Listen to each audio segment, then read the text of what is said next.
bersamaan dengan terbitnya matahari di Ulu Sa'dang Rantepao yang sekarang dikenal dengan nama Tanah Toraja.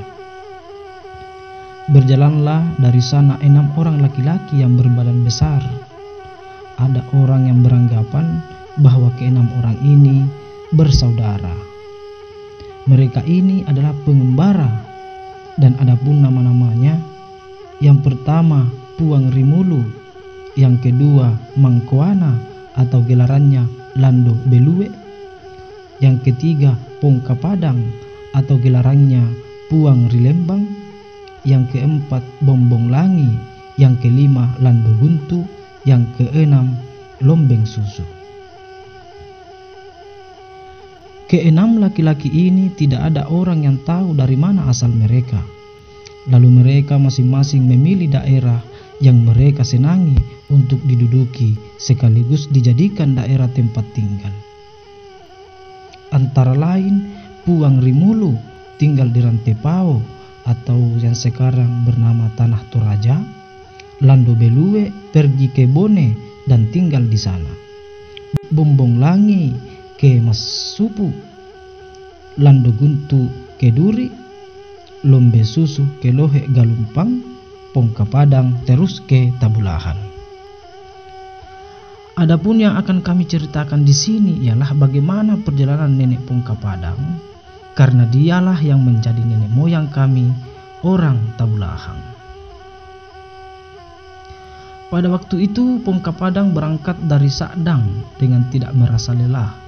Dia terus menelusuri gunung yang satu ke gunung yang lain, yaitu dia menelusuri Gunung Kepa, kemudian terus lagi dan melewati Gunung Landah Banua, dan terus lagi melewati Gunung Mambulilin, dan terus lagi menuju Gunung Buntu Bulo.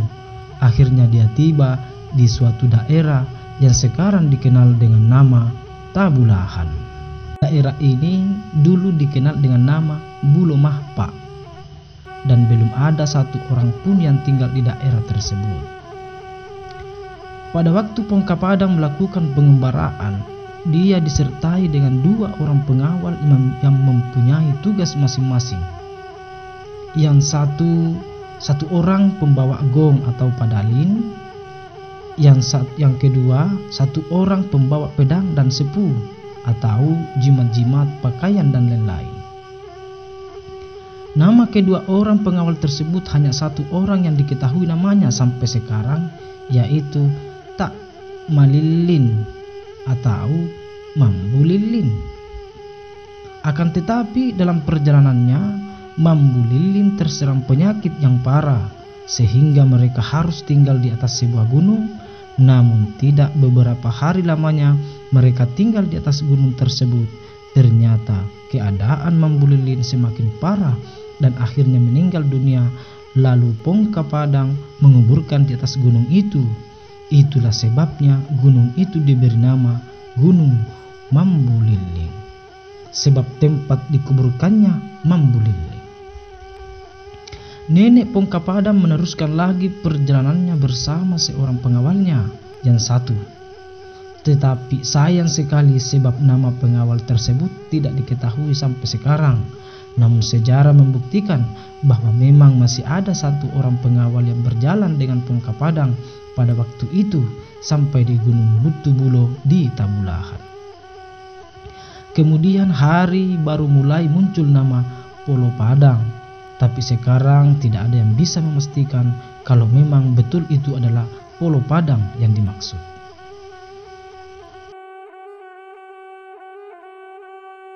Dalam pengembaraan Pongka Padang, dia sanggup menelusuri semua daerah sampai di pinggiran pantai. Akan tetapi dia tidak menemukan suatu daerah yang cocok baginya, dan akhirnya dia kembali ke Gunung Buntu Bulo di daerah Tabulahan dan tinggal di atas. Setelah beberapa hari tinggal di atas gunung itu, dia mulai mengalami mimpi-mimpi yang baik dan merasakan bagaimana sejuknya cuaca yang ada di gunung itu, dan juga nyamuk tidak terdapat di situ. Maka dia pun memutuskan untuk bertempat tinggal di atas gunung itu. Pada suatu waktu Pongka Padang melayangkan pandangannya ke sekitar daerah itu karena ingin melihat bagaimana keindahan pemandangan alamnya. Tiba-tiba tampak olehnya asap api yang membumbung tinggi sela ke langit di gunung sebelah barat dari tempatnya. Melihat asap itu, dia sangat heran dan terkejut sekali karena dia berpikir, bagaimana mungkin ada orang lain tinggal di sini? Bukankah baru saya menduduki daerah ini? Oleh karena itu, gunung tersebut dia beri nama Gunung Kapusang, yang artinya gunung keheranan, atau bahasa Tabulahannya Pusa artinya heran. Karena heran melihat asap api yang ada di gunung itu, apa yang dilakukan selanjutnya oleh Pongka Padang ialah mengutus pengawalnya ke gunung tersebut untuk mencari tahu apa sebenarnya yang ada di sana. Lalu pengawalnya pun pergi dengan pesan dari Pongka Padang. Katanya, pergilah ke gunung yang di sebelah itu untuk melihat siapa gerangan yang ada di sana. Dan kalau kau sampai di sana lalu kau mendapati seseorang, silahkan tanyakan siapa namanya dan dari mana dia datang. Lalu pengawalnya ini pergi seturut apa yang diperintahkan majikannya. Setibanya di sana, dia pun sangat keheranan ketika dia melihat seorang wanita yang sangat cantik sekali, berambut panjang dan berkulit putih bersama dengan seorang pengawalnya pula. Dengan perasaan takut dan ragu-ragu, si pengawal ini menghampiri wanita tersebut dan berkata kepadanya,